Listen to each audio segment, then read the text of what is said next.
guys ready? Phone on silent? Oh, sorry. Yeah, that's not like that. Okay. You should put it on silent. Behind you. It's fine. Huh? Okay. No worries. You guys ready? I'm like about to like bite my nose off. I don't even know what we're doing. That's the cool thing. Like everyone always asks me for the podcast. Like, what are you gonna ask me? Like, I don't know. Like, I literally do not know. Like, the only thing I ever asked is like, or at least in the rodeo one, is like the trajectory, like how they got into rodeo, and then after that, it just kind of conversations just flow. That's all a podcast is. It's just a recorded conversation. Yeah. So, same thing. I'll just play it by ear right now, but I've gotten kind of good at it. So. Okay. Making us nervous. No pressure. Yeah, right. I'm listening now, even though I don't. You don't hear me? You don't hear us? I can hear you. Oh, now I can.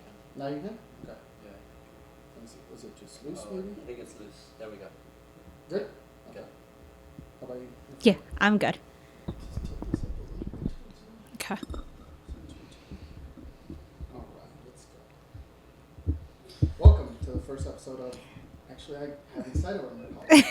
I think I'm going to call it Somos Entrepreneurs. I like it. That's basically what the podcast is going to be about. Okay. My name is Agustin, and I own Somos Marketing. A little background about me is I've been in marketing for about 15, 16 years now. I used to be in the legal field, and then my fourth day of the last law firm I worked at, the owner of the law firm asked me to take over the marketing. He's like, "You're creative, figure it out." And I didn't know anything about marketing really, except from like what I studied in college. And then I found out that it was my passion. I had another side project at the time with Mexican rodeo that I've been doing since I was since I was 2 years old. And then it just kind of worked out together, and ever since then I've been in marketing. And this will be my first year in business on my own, and it's been fun. That's And amazing. The journey is definitely lots of fun, a lot of ups and downs, which Yes. we're into. So today's guests have some new clients, the Bollins. Introduce yourself, Stefania. Hi, I'm Estefania Bollin. And I'm Paul Bollin. So, as I always start out in my other podcast that I have, Mexican Rodeo, we always start out talking about like the background. So, tell us, Stefania, about your background as far as your career, then how you got into entrepreneurship. I mean, obviously, Paul, chime in whenever necessary, whenever you want. Yeah. But let's start with you, Stefania. Yeah, for sure. So Estefania, background. I started going to college right after high school with really like no end goal. It was just kind of like the thing you do after high school. I knew I wanted to do something. I really wanted to be a news anchor. That was like my dream as a little girl. And I was working at like Panda Express. I was working at Forever 21. I'm the oldest of 5 girls. And so when I hit that 16-year mark, my parents were kind of like, you gotta work, it was a lot for my dad. And so I kind of started working from an early age. And my first job was at Panda Express. And then I started working at Forever 21. So I balanced both jobs out. And then when I turned 18, I got into T-Mobile. And then at T-Mobile, it sells, so commission, hourly. And I did that. And that's where I met Paul 6 months after working there. Crazy story, which I know we can probably get into. But met him, and at T-Mobile, I ended up being at T-Mobile a total of 11 years. Oh, wow. Yeah. I got to go up the rankings from sales associate all the way up into store manager. I ran a pretty high volume store in South Orange County. And after I got pregnant with my firstborn, Paul Jr., we decided it wasn't going to work out the retail life anymore. And Paul, at that point, he's going to get more into detail about it, was already chasing entrepreneurship. He had already quit T-Mobile. And so I decided to jump boat and take a leap of faith and join him. And here we are now. Yeah. How many years old? As a couple, or? So from when you decided to jump ship from T-Mobile to present? Oh, man, that was in 2021. So 3 years for me. Yeah. Uh-huh. Okay. Paul, tell us a little bit about your background. Yeah, so, geez, where do I start? Yeah, kind of similar story. Started working kind of young, or not even working, hustling, as you would call it. Yeah. Just trying to find a way to make ends meet. Um, you know, sophomore, junior, senior year, I was living with just my mom, and I had to find ways to kind of, generate some extra income to help out. So my first job, I guess, was at a car wash. I was 15. I would work it. For the most part, I started in the summer, and then at like 16, or at 16, I started working just weekends. Yeah, I'd be there from 7 a.m. to 7 p.m. and I'd make like $40 for the day, Saturday and Sunday, $80 for the weekend. But I'd take those $80 and I'd go buy a jersey or something, and then I would flip that jersey from, I'd buy 2 jerseys for $100, $50 each, and then I would sell one jersey for 100, so that I'd get my jersey for free. So that's kind of how things started when I was 15, car wash. Just trying to find ways to make money. Then my first job was at Disneyland. So I graduated in June 14, took one day off, and then I started June 16, and I've been working ever since. I was a dishwasher at Disneyland, worked at a restaurant, started literally at the bottom, just wanted to get my feet wet. Worked a lot of overtime, sometimes slept in my car, worked 6 days, 7 days, 12-hour shifts, 14-hour shifts, just anything to stay busy. On top of whatever else I was doing, finding ways to make income legally, right? Make that clear. Yeah. Legally. So yeah, just started from there. Super shy growing up. I'm the middle child, and my older sister, she pretty much did everything for me, like school projects or just was my voice. I couldn't order my food. I couldn't call customer care. I couldn't do any of those things. And here I am in the workforce, and I decided that I was going to leave the Disneyland because it just wasn't working out. And I went into cell phones, not knowing, couldn't speak to anyone, couldn't do anything, didn't know anything about communication or whatnot. And I just took the leap, and I got into cell phones. I did that for indirect, not even corporate, for almost a little over a year. And they were kind of, I was selling and I was hitting my goals, but to them there was other reasons. So I wasn't getting paid. Long story short, then I ended up in corporate.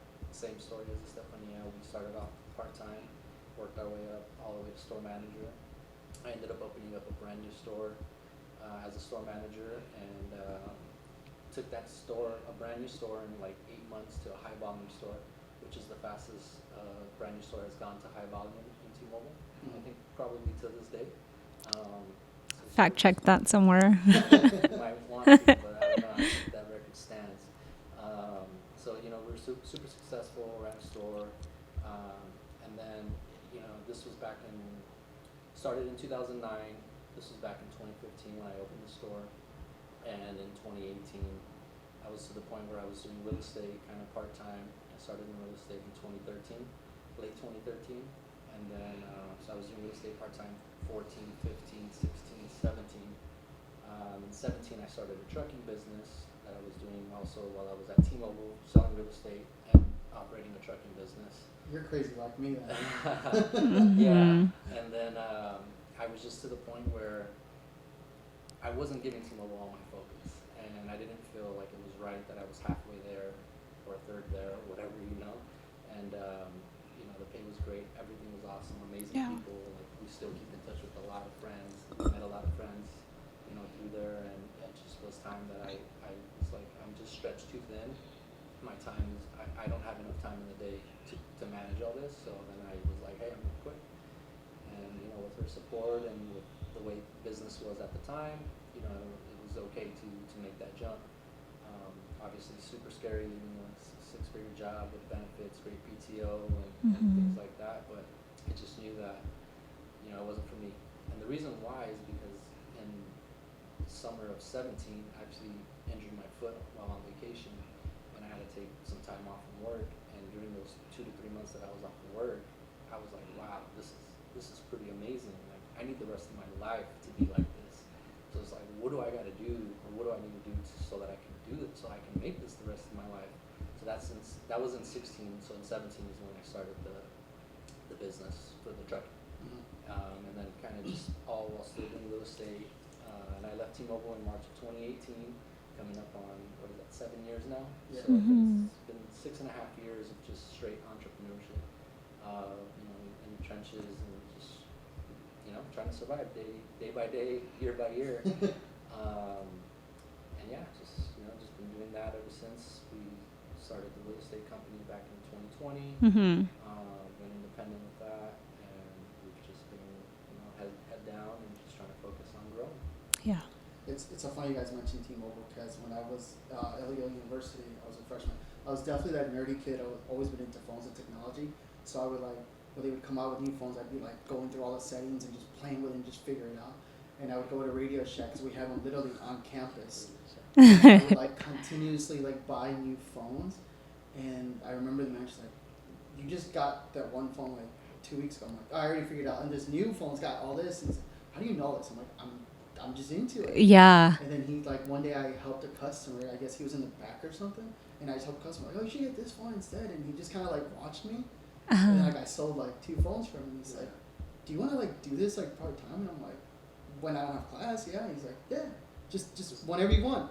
Just come in and I'll pay you cash. And I'm like, okay. Yeah. So I just started doing that. It was probably illegal. Yeah. That was illegal. That was probably, now that I think about it, that might have been illegal.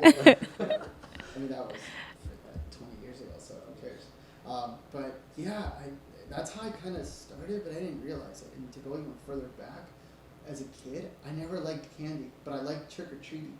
I love trick-or-treating. And my mom still has a picture of it. Maybe I'll put it up. One year, I think I was 8 or 10 years old. I trick-or-treated like crazy for 2 days. At least my neighborhood, we had Friday, Saturday type of thing. And then I went back and I organized all the candy, put them into different dishes, and waited till Monday, put out a little table, and just sold all the candy. What? So you literally flipped candy, Halloween candy. Yeah, I totally forgot about that until a couple of months ago. I was talking to my mom about it, and somehow it came up. She's like, do you remember you used to sell candy? And I was like, what? And then she told me a story, and then I was like, oh. And I started having all these flashbacks. I still remember the table, and I went through old pictures, and I found the same table and the little plastic dishes. That's crazy. So that's how when I realized, oh, I guess I don't want to work for myself. Or I don't Yeah. want to work for anybody else. But it's funny you mentioned that, because about 2 years ago, so the whole Mexican rodeo is a big part of my life, and it takes a lot of time. It's a whole lifestyle. Just dealing with horses, you know your dad has horses, so. And I remember I was at a friend's ranch. This older gentleman who's got a chain of loncheras, marisco food trucks. And it was on Tuesday, at 11. I don't remember why. I think it was during pandemic. And I went over there for I don't remember what reason. And I just remember you have 5 food trucks. Shouldn't you be at work? It's no, I've been doing it for 15 years. The business owner has to run it. Yeah. And he kind of Goals. taught me that lesson, and I was like, I want that. That's when I had my aha moment. I was like, I want that lifestyle. I don't mind working 60 hours a week, but I want to be able to control my time. I think it was what Mark Cuban said. I'd rather work 80 hours for myself with making 50,000, as opposed to working 40 hours making 100,000. He's the whole notion of being able to control your time and being independent. I've always had that mentality. So hence this. Right? Yeah. I mean, look at you, right? You're now taking on clients, and you're doing podcasts, and you're just figuring it out, right? Which this idea just came out of nowhere. I think a week ago when we talked, I was like, we should probably do a podcast so I can get content out of it, and it's just natural flow. Let's do it. Yeah. Yeah, that's awesome. So then, so that was your aha moment, right? As far as okay, you figured out that you wanted to just kind of manage your time. Is that what it was? Yeah, just being here and just enjoying the time, just not on the grind. Yeah, I would literally, I was very, at T-Mobile, I was very by the book. I was that manager, right? And so I would call him during my lunch. Mind, I sometimes went in at 8 a.m. I had to be in South Orange County by 8 a.m. and I'd call him on my lunch at like noon. And I'm like, hey, what are you doing? He's at home just chilling on the couch. He's like, oh, I just woke up. Or like, I'd call him like, what are you doing? He's like, oh, I'm in Vegas. And I'm like, what? He's like, I'll be home for dinner. You're fine. Like, and then I was like, okay, like, yeah. Yeah, So that was 2019. 2019, I was in Vegas quite a bit. Just had a buddy who would go, turn around trip, make a couple $100 a day, and that was kind of like my hustle. yeah. And, yeah, I spent a lot of time just chilling. What was your like aha moment? Was that when you had that kind of conversation with him, or what was it? Where you're just like, I'm done with this corporate life. I think for me, it was definitely when I had my baby. So for me, it was, I loved my job. Like we said, like T-Mobile was great. Like I loved everything that I learned there. I didn't go to college, but I learned so much business acumen through T-Mobile. I learned how to lead a team, how to hire people, how to interview people. Like it was great all the way around. But once I had my baby, I just realized like I want to spend my time. I want to be a mom. Like this is important to me. My time with my son is important. And that's when I had my aha moment to say like, all right, like I'm willing to take this leap with you. It's scary because I mean, even though he left T-Mobile, I still had a steady income job. And so it was It was nice to have was, one steady and like one roller coaster. yeah, because we can balance each other out. But when it was just like, okay, like we're really doing this, like I'm really gonna quit, it was like, all right, like it's for real this time. And that's I think when just having my son with me, and I was like, I can't go back. Like I can't go back to that retail life. Like retail hours are insane. During the holidays, you're working morning to night sometimes, especially being a manager. So yeah, that was my aha moment. 2021. 21, yeah. Mm-hmm. Yeah, it's definitely scary. I think so. What happened with me is I got laid off. I was in the wine industry, and I got laid off, and I actually didn't care. Like I wasn't upset because I was already working from home because of the pandemic. Mm-hmm. And during the pandemic, I got 2 raises and 2 promotions, and the CEO and the owner of the company's FaceTime me when they're like, "We're impressed. Your boss has told us like how many times you stepped up. She's called you at midnight. You get up and you work. Like Yeah. we're gonna do your raise and promotion, blah blah." And then they were like try to get me to come back, and I was like, I don't want to come back. And like one night I'm like, why would I drive an hour 15 to go sit at the computer? My office is next to customer service. All the girls from customer service come and like want to chit chat. I'm just like, Yeah. and we have open door policy, and I closed the door one time, and they got like mad at me. Like my boss was like, you can't leave. I'm like, well, they keep coming in here to talk to me, so I talk to them. Like, Yeah. I have work to do. Like I'm not sitting around, Yeah. And when I got that FaceTime, I'm just like, I don't like. I already proved my like loyalty and desire to work. I don't think I need anybody, and it's crazy because back then I could get up at 7, still be able to start work, or even 8 and start at 9, right? Yeah. And now that I work for myself, I get up at 4 in the morning. That's crazy. We talk about that too. But I don't mind. Like I'm happy. Like, Yeah. It doesn't feel like work. Sometimes, but it's like I'll get frustrated about some things, but then I look at it, and like after I figure it out, it's like, oh, that was cool. Yeah. Like I just learned something that I didn't know. Yeah. And I think that's also, at least personally, I think that a lot of entrepreneurs have that. Mm-hmm. Have that desire to like learn and to continuously like challenge yourself. Yeah. Yeah. I'm reading Dan Martell's Buy Back Your Time right now, and he talks about that like people or kids who grow up in like chaotic environments or have kind of a chaotic lifestyle as children, like you develop certain skills that just eventually kind of become natural, but you really don't know like how good those skill sets are until you really put to the test. Yeah. It's literally sink or swim Yeah. type of thing. Mm-hmm. Yeah, you just learn to adapt and kind of just take in so much that it's nothing sometimes, and you just find a way to just look at the positive or a different perspective. I think it's definitely comes in handy. What has been probably the hardest part about being an entrepreneur for you, Paul?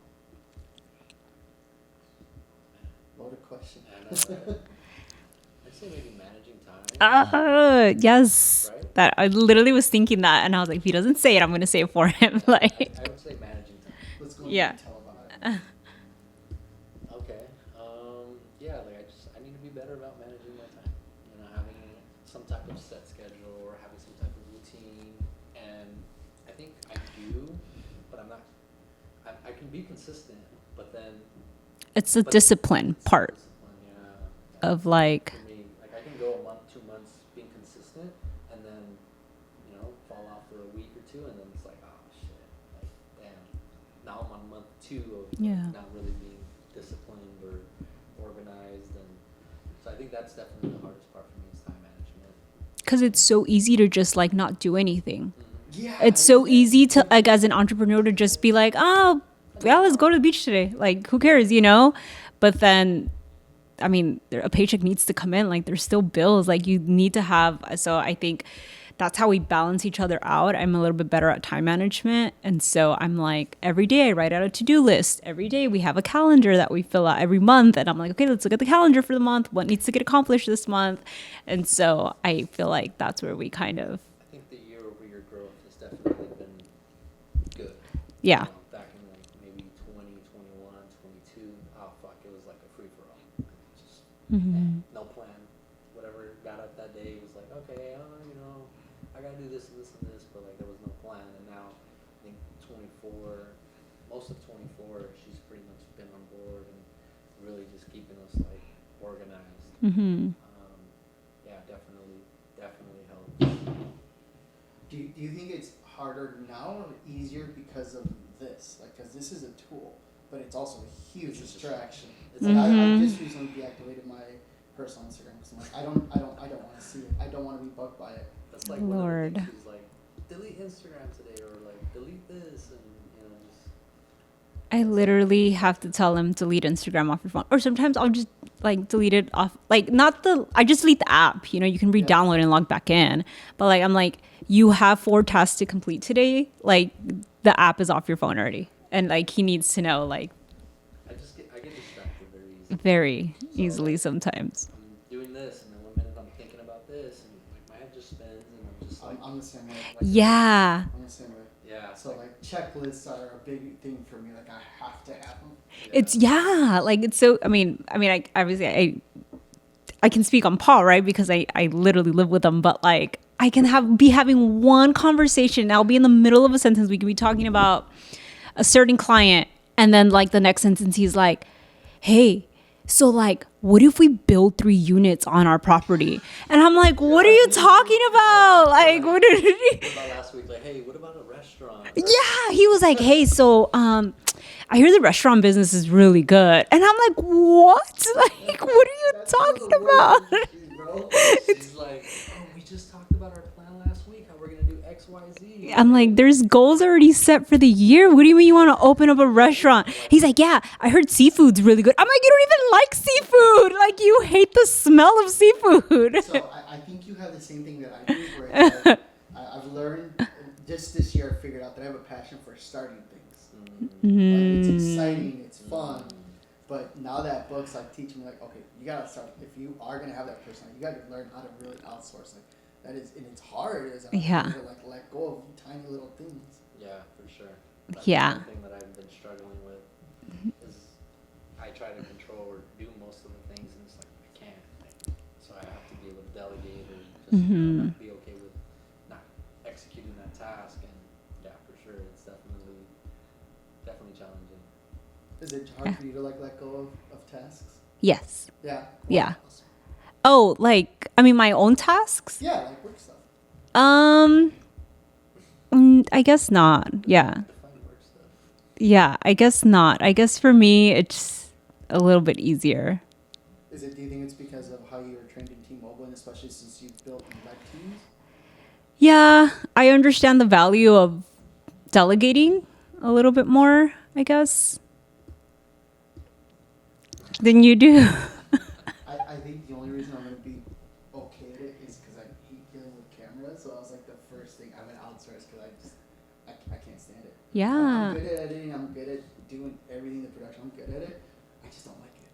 Yeah. But Yeah. I've gotten good at it. But it's just like, I'd rather be the creative guy, like to tell the editor, hey, I want this, make this happen, Right. Yeah. And I've learned a lot of editors aren't as creative as I thought they were supposed to be. I used to kind of think they were, or maybe I just haven't met the right editors. I don't know. Maybe.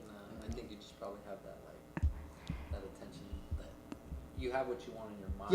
Yeah. And people don't see it sometimes. I don't know, just everyone has that creative perspective, Yeah. or a different perspective at least. So let's talk about real estate, because I know that that's something that every wealthy person is, they practice that industry. How did you guys get involved in real estate? That's something that I definitely want to get into, and I've been studying it for about 2 years now. But I am definitely interested in learning people's like stories related to real estate. Yeah. So yeah. So when I was like 15, 16, I had a coach, baseball coach that well, back in my parents divorced when I was 14, and I had my dad left the country for some time, and then so I tried to stay playing baseball. Mom was a single mom, and I had a coach that I grew up with, who kind of like took me on, and would pay for like my tournaments, or like buy me a glove if I needed a glove. And when my parents divorced, I moved from like West Covina area to Compton. No, you're good. And so he would pick me up and drop me off. And sometime during these car rides, he would tell me he was a real estate broker, and he had his own company. He had a real estate company, he had a mortgage company. I'd go to his house, he had a nice house, pool, brand new BMW, took me to Vegas, like doors were automatic closed, brand new 7 Cities. Like I was like, man, this is pretty awesome. So he would tell me, hey son, get your real estate license, son, get your real estate license, son, and if you refer anyone, I'll give you like $1,000 and da da da. And I would just listen. I was like 15, 16 years old on the way, like, oh, okay, all right, like, who am I gonna recommend you to? Like, homeless, huh? Like, But whatever. I would just sit there and listen.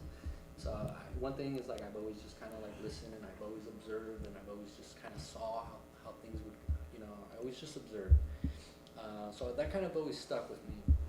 And then, like I mentioned before, like I was super shy. Like I was super duper shy. I couldn't communicate. And then I got into wireless, and I started seeing some success in wireless, at an early age. And then from there, I got some confidence with wireless, like being able to talk. Had to learn Spanish, like not learn it, but like relearn it and speak it actually, at a job, because I just kind of grew up talking to my grandparents Spanish, which was broken. So that challenged me, and that gave me some confidence that okay, like man, I'm selling phones, and I knew I was selling jerseys and memory cards and like shoes and stuff in high school. So then, and I started seeing success in cell phones. I was like, well, if I can sell phones, I can sell houses. So then, I just remembered kind of what my coach told me. So I think I was 23, and I went in and got my real estate license. And then we bought our first house in 2012. I got licensed in 2014. I knew when we bought the first house. After that, I was like, I know I'm gonna want to buy more houses. And why am I gonna give the commission to someone else when I can keep the commission myself and represent myself? So that's kind of how we started getting into real estate slowly. In 2012, we bought our house.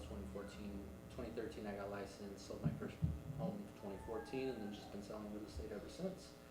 But yeah, that's really kind of just the segue or the route we took into real estate, and just kind of from there we just started building little by little. So activist, fine. We didn't touch on this. We probably should have, but tell people or tell us what exactly you guys do right now, the businesses you guys own.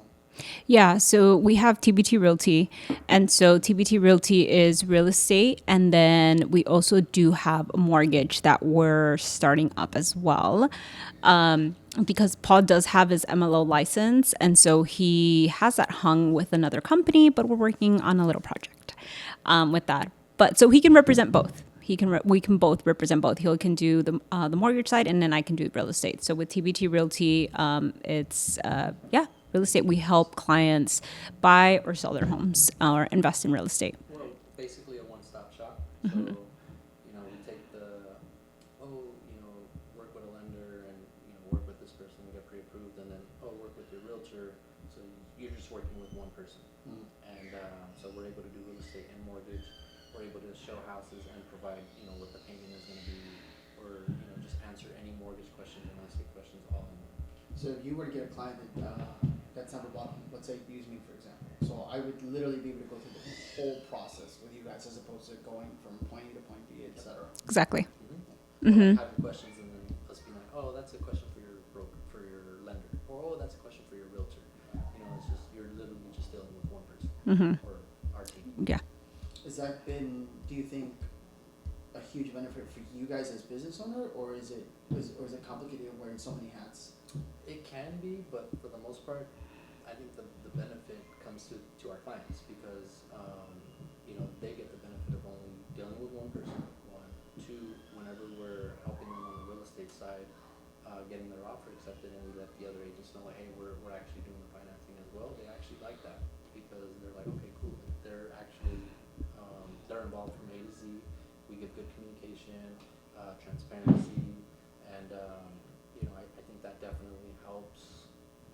That benefits our clients the most because we're able to get their offers accepted, we're able to get good service, and just kind of just keep it all with one direct communication between clients and us. Mm-hmm. I think you were gonna add something. No, actually, I was gonna ask, is it Okay. picking it Yeah, up? Yeah, it's fine. Yeah, Is it picking it yeah, up? no, a little bit, but if you wanna go check, it's fine. Yeah, Hey, I can just edit, shoot her a edit. text. Sorry. That's the cool thing about podcasts, I can edit You like can crazy. Sorry, I was like, Yeah, there was one radio podcast we had. This one guy threw beef at another for like 40 minutes, and I just sat there like, oh, I have to cut all this crap out. There's no way I can close it. let me put. Yeah, no way.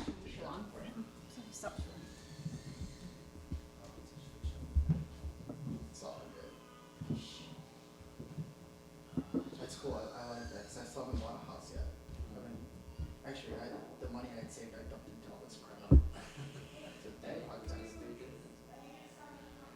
Yeah, I don't know. I have this like theory in life, like that there's two types of people when they die. Let's say they both have like the same illness and they're like in a hospital bed. Like both people are gonna cry. One's gonna cry because they like regret not trying, and the other's gonna cry and laugh. Like, yeah, I fucked up, but that was fun. Yeah. And at least I'll never have the like